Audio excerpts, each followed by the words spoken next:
Сәлеметсіздер ме? Сәлеметсіз бе? Бүгін біз жанартаудың атқылауын өзіміз жасап көреміз. Есімізге жанартау не екенін кәне түсірейікші. Жанартау дегеніміз конус пішінді тау екен. Осы таудың ішінен жер астынан лава шығады, газдар, түтін шығады. Міне лаваның түрі қызыл түсті болады екен. Міне қараңыздар. Түтін секілді газдар, міне осындай газдар шығады. Осы лаваны біз өзіміз жасанды түрде жасап көреміз бе? Келісесіздер ме? Келісеміз. Келісеміз, жақсы. Оны біз зертханада жасаймыз. Ал зертханаға барғаннан бірінші біз өзіміз ұстау ережелерін есімізге түсірейік. Зертханаға барғанда біз айғайламаймыз, еш нәрсені ұстамаймыз, үлкендердің рұқсатымен ғана ұстаймыз, өз орнымызда жұмыс жасаймыз, аузымызға ештеңе салмаймыз. Осының бәрін барлық ережелерімізді мықтап ұстап, абай боламыз. Ал енді өзіміздің кішігірім зертханамызға барайық. Бас киімімізді кие қойыңыздар.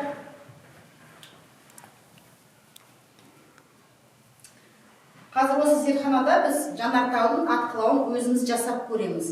Жасамас бұрын біз қайсысын бірінші саламыз, соны кәне қарайық. Бірінші біз ас содасын саламыз, қызыл түсті бояуды, су сабын, лимон мен суды араластырып, осы жанартаудың ішіне құйған кезде осындай міне жанартауымыз атқылауын көреміз. Міне жанартаудың түрі қандай пішінге ұқсайды, Милана? Конус пішінге ұқсайды, дұрыс. Енді біздің жанартауымызға салатын не саламыз бірінші? Ас содасын саламыз, сосын қызыл түсті гуаш, сосын су сабын, содан соң лимон мен суды араластырып, осының жанартаудың ішіне құйып, біздің жанартауымыздың атқылауын көреміз. Ал енді оны өзіміз жасап көрейік, жақсы ма? Жақсы. Жақсы, орындыққа отырып жайғасаңыздар. Алдарыңызда міне жасанды жанартауымыз. Содан соң біз не саламыз? Не саламыз? Ас содасы. Сала ғой, 3 қасық ас содасын сала ғой. 3 қасық, Милана. Жақсы. Сосын не саламыз? Сосын не саламыз? Қызыл гуаш. Лаваның түсі қызыл болғандықтан біз қызыл түсті гуашты саламыз. Сосын бұл не? Су сабын. Жақсы. Сала қойыңыздар, құя қойыңыздар су сабынды. Енді біз бұл не, Милана?